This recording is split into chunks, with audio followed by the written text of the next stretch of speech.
Hello everyone, good evening. তোমরা সবাই কেমন আছো জানিও। আবার একটা নতুন ব্লগ নিয়ে এসেছি তোমাদের সাথে। যেরকম তোমরা জানো যে এখন আমাদের মহারাষ্ট্রে ট্রাভেল চলছে। আমাদের তো মুম্বাই ঘোরা হয়ে গেছে, তোমাদের তো শেয়ার করলাম। এরপর এখন যাচ্ছি আমরা নাসিক। কোথায় কোথায় ঘুরবো, কি করব তোমাদের সাথে শেয়ার করব। এই দেখো, এখন আমরা মুম্বাই থেকে ট্রেনে চড়ে গেছি। এখন 3 ঘন্টা সফর হচ্ছে মুম্বাই থেকে নাসিক। দেখো আমার ছোট্ট সোনাটা কি সুন্দর খেলছে। দেখো, বলতে বলতে নাসিক স্টেশন পৌঁছে গেছি। এখান থেকে আমরা বেরিয়ে বাস ধরেছিলাম। তো এখানে অটোও চলে, বাট চিপ অ্যান্ড বেস্ট হচ্ছে বাসের সাফারি। দেখো আমরা রুম নিয়েছি, এটা হচ্ছে পাঞ্চবাটিতে আমরা রুম নিয়েছি। রুমটা তো বেশ অনেক ভালো ছিল, ওখানে স্টাফও বেশ ভালো ছিল।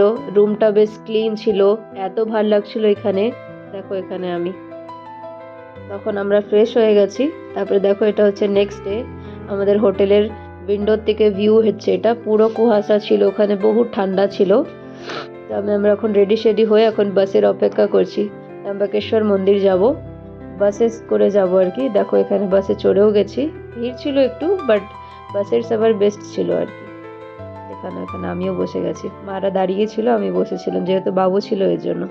এই হচ্ছে 1 ঘন্টার সফর। ওখানে নেমে গেছিলাম। তারপর দেখো এখানে সবাই আমরা তিলক লাগিয়ে নিয়েছি, আমার ছোট সোনাটাও লাগিয়েছে। তারপর ওখান থেকে বাস স্ট্যান্ড থেকে নেমে ওখান থেকে কিছু দূর হাঁটতে হয়, 1 কিলোমিটার হেঁটে যেতে হয়। দেখো হেঁটে যাওয়ার ভিউটা কত সুন্দর। দেখো এখানে মন্দিরে পৌঁছেও গেছে, এখন এন্ট্রি করছি আর কি লাইন লাগার জন্য।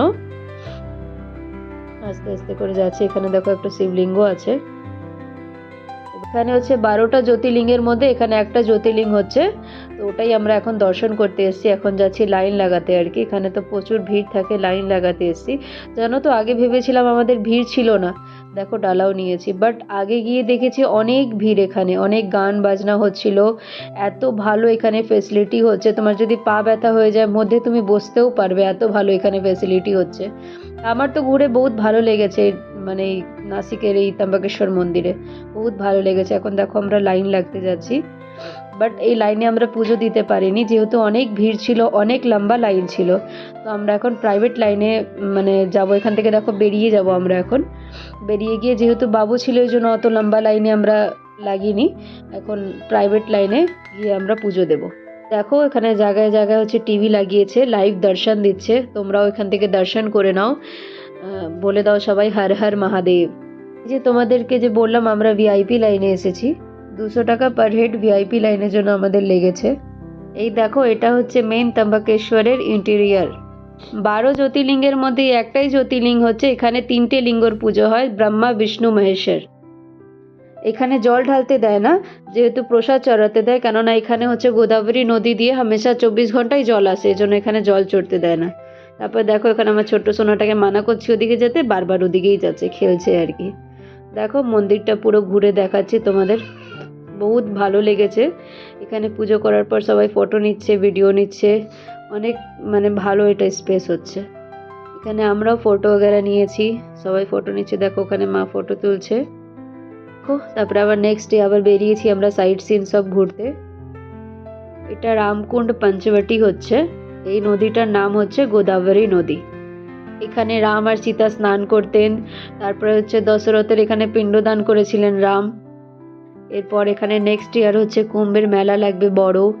দেখো ভিউটা কত সুন্দর, পুরো গোদাবরী নদী হচ্ছে, এখানে মন্দিরও আছে ছোট মোটো। সবাই দেখো ওদিকে পিণ্ডদান করছে। দেখো এটা হচ্ছে কালারাম মন্দির। যেহেতু এখানে আগের বছর কুম্ভ মেলা লাগবে, এই জন্য সব জায়গায় কনস্ট্রাকশনের কাজ চলছে আর কি। তো আমরা এখন ইন করছি, এখানে বড় মন্দির আছে ভিতরে, ওখানে রামের দর্শন করব। সবাই বলো নারা লাগাও জয় শ্রীরাম। নাসিক একটা ফিউ এনসেন্ট সিটির মধ্যে আসে। রামায়ণের একটা প্রমুখ স্থান নাসিক থেকে জোড়া আছে। এই নাসিকের মধ্যেই রাম সীতা 1 বছরের জন্য বনবাস করতে এসেছিলেন। এখানে সীতার হরণ হয়েছিল। তারপর এখানে শূর্পণখার নাক কেটেছিলেন লক্ষ্মণজি। এখানে রামের অনেক স্মৃতি জড়িয়ে আছে, যেহেতু এখানে 1 বছর বনবাসে ছিলেন, এই জন্য অনেক স্মৃতি জড়িয়ে আছে রামের। কালারাম মন্দির ঘুরছি, এটা অনেক এখানকার নাসিকের অনেক প্রসিদ্ধ হচ্ছে যে রামের মন্দির আর কি। এখানে ক্যামেরা অ্যালাউ নেই, এজন্য ভিতরে যেতে পারিনি। এটা হচ্ছে লক্ষ্মণ রেখা, যেটা লক্ষ্মণ সীতা মাতাকে রক্ষা করার জন্য রেখা কেটেছিল আর কি। দেখো এটা হচ্ছে একটা ছোট মন্দির যেখানে রামজি হচ্ছে এই পেটটার নিচে হচ্ছে বসে তপস্যা করতেন। দেখো এটা বজরংবলী, এখানে একটু নিয়েছিলাম আমি আর কি, ক্লিপ নিতে দিয়েছিলাম। দেখো এটা হচ্ছে তপোবন, এখানে 3টে নদীর সঙ্গম হচ্ছে। দেখো এখানকার ভিউটা কত সুন্দর। এখানে তো বার আসলে বলে পুরো এখানে এরিয়া জলে জল হয়ে যায়, বাট এখন তো ঠিক আছে, তো ওই জন্য যেতে পেরেছি। এখানে অনেক ফটো নিলাম, ভিডিও নিলাম, অনেকক্ষণ টাইম স্পেন্ড করলাম, চা খেলাম, তারপরে হচ্ছে শরবত খেলাম, সব কিছু খেলাম। এই জায়গাটাই লক্ষ্মণজি সুর্পনখার নাক কেটেছিলেন। এটাই হচ্ছে সঙ্গম 3টে নদীর। এখানেই বাবাজিটা বসেছিলেন, সব বুঝাচ্ছিল আর কি আমাদের। दो नदी का कोने में संगम है।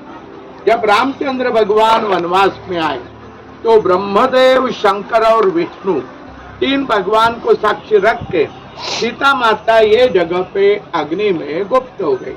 राम जी ने यहाँ से छाया रूप निकाला जिसका नाम वेदवती, वो रखा पंचोटी सीता गुफा में। रावण लेके गया वो छाया रूप, मूल स्वरूप अग्नि में।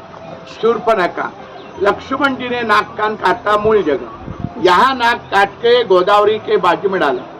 नाक को संस्कृत में नासिका बोलते हैं, इसलिए वो हो गया नासिक। बारिश में यहाँ का दर्शन बंद होता है, इसलिए ऊपर पुतल आए हैं सब लोग भगवान को हाथ जोड़े। এর আগের ক্লিপটা যে দেখলেন, পণ্ডিত মশাই বোঝাচ্ছিল রামায়ণের একটা অংশ। এবার আমরা বাড়ি যাচ্ছি, ফটো নিয়ে নিয়েছি। তোমাদের নাসিকের ভিডিওটা কেমন লাগলো কমেন্টসে জানিও। নেক্সট ভিডিওতে আবার দেখা হবে তোমাদের সাথে।